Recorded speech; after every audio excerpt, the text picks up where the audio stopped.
Assalamualaikum warahmatullahi wabarakatuh. Selamat pagi buat kalian siswa dan siswi kelas 3 Abdurrahman bin Auf yang daring. Ya, mohon maaf pagi ini baru Kak Topik menyampaikan materi karena kita berusaha untuk bagi-bagi waktu ya. Nah, kita akan belajar sejarah kebudayaan Islam ya, sejarah kebudayaan Islam tentang pertumbuhan Mekah ya. Sebentar, kalau di bukunya bisa kalian buka halaman 4.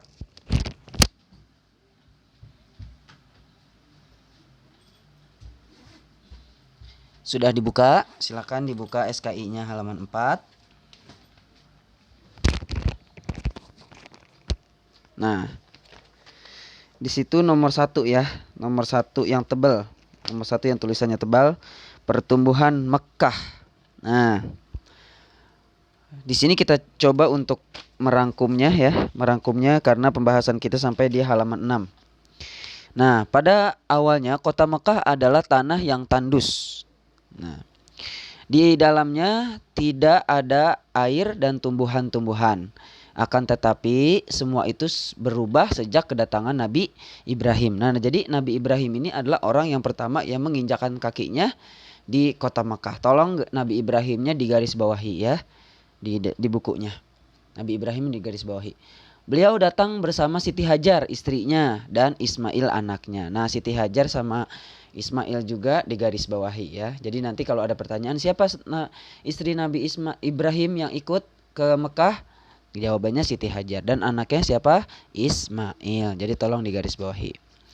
Allah memerintahkan Nabi Ibrahim alaihi salam untuk meninggalkan anak dan istrinya di Mekah. Nabi Ibrahim alaihi salam pun menaati dan berdoa kepada Allah Subhanahu wa taala agar menjadikan tempat itu aman dan makmur. Nah, ketika Ismail dan Hajar hidup di tempat itu, lama-kelamaan persediaan air mereka habis. Pada waktu itu Ismail masih balita. Ia menangis karena kehausan. Ibunya mencari-cari air dari satu bukit ke bukit yang lain. Kalau kita kenal sekarang bukit Sofa dan Marwah. Akan tetapi ia tidak menemukan air. Ismail terus menangis sambil menendang-nendangkan kakinya. Tiba-tiba Siti Hajar melihat aliran air dari tanah yang ditendang-tendang oleh Ismail. Dari tanah itu air menyebar kemana-mana. Sehingga Siti Hajar berusaha mengumpulkan, maaf itu bukan udara, air ya. Mengumpulkan air itu sambil berucap zam-zam, yang artinya mengumpullah. Nah, jadi itu tolong diartikan, tolong di garis bawahi. Di zam-zam dan mengumpullah. Jadi jika ada pertanyaan apa arti zam-zam, artinya adalah mengumpullah. Semenjak itu sumber air, udara mulu nih. Sumber air tersebut dinamakan dengan zam-zam ya. Kalau kalian dilihat di bukunya, coba dilihat ya. Lanjut. Ketika air itu keluar dari tanah, kabilah Jurhum. Nah, ini adalah kabilah. Ini ada kabilah Jurhum. Kabilah Jurhumnya tolong digaris bawahi ya.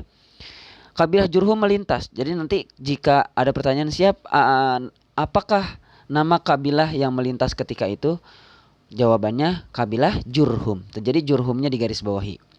Kabilah Jurhum melintas, mereka berasal dari Yaman. Nah, Yamannya juga digaris bawahi, silakan. Nah, jadi nanti ada pertanyaan, dari mana kabilah Jurhum tersebut? Berasal dari Yaman. Siti Hajar mengizinkan, bukan menggairahkan. Mohon maaf, ini banyak yang typo ya, banyak yang salah. Mengizinkan, bukan menggairah. Siti Hajar mengizinkan mereka untuk tinggal di tempat itu. Ismail tumbuh di tengah orang-orang Yaman tersebut. Ia pun belajar bahasa Arab. Adapun Nabi Ibrahim hanya datang menjenguk pada waktu-waktu tertentu. Selanjutnya tempat tersebut dinamakan Makkah. Nah, itu sejarahnya. Setelah Nabi Ismail tumbuh dewasa, nah ini kita langsung loncat ke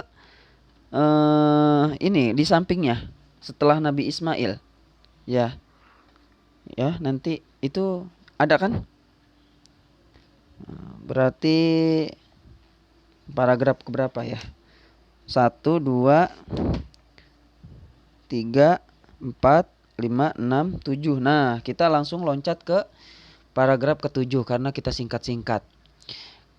Nah, setelah Nabi Ismail tumbuh dewasa, Nabi Ibrahim alaihi salam dan Ismail diperintahkan oleh Allah untuk mendirikan rumah suci Ka'bah. Nah, silakan Ka'bahnya digaris bawahi ya. Ka'bahnya digaris bawahi itu.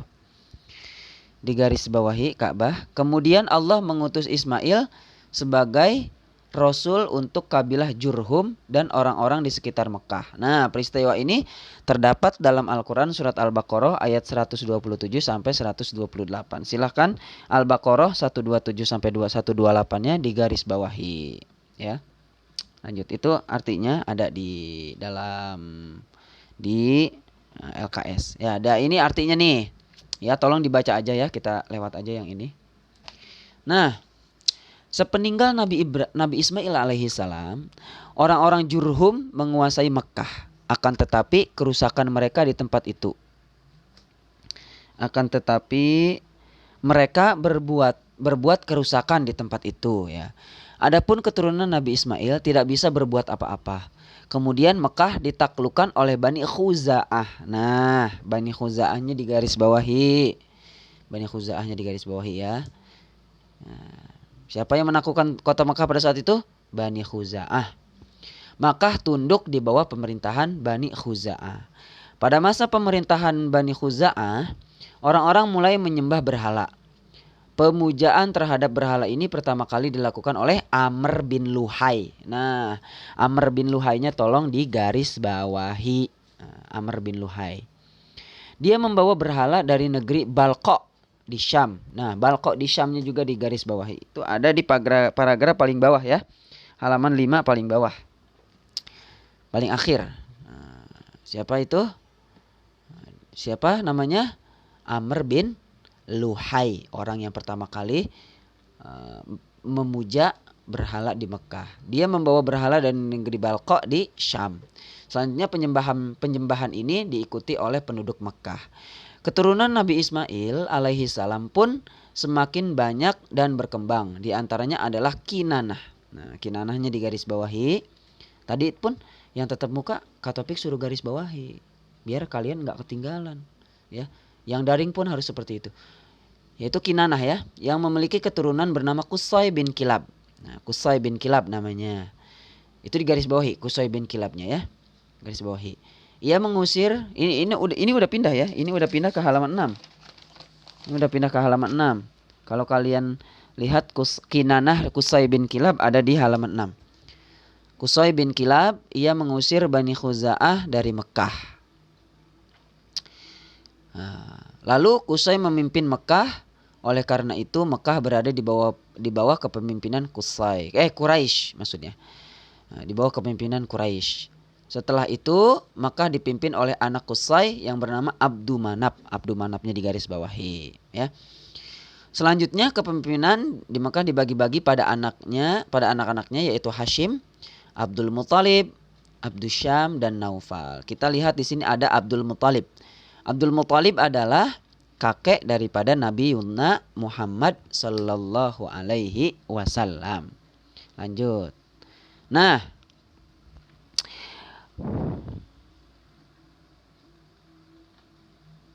oh ini udah tadi ya. Nah di sini udah. Nah tugas kalian adalah dikerjakan tugas mandiri halaman 6 ya. Tugas mandiri halaman 6. Itu tugas kalian. Ya, tolong jangan lupa. Nanti Katopik share di grup deh. Oke, itu aja dari Katopik pada pagi hari ini. Semoga kalian yang sakit semoga sehat biar bisa ketemu teman-teman ya. Itu aja. Assalamualaikum warahmatullahi wabarakatuh.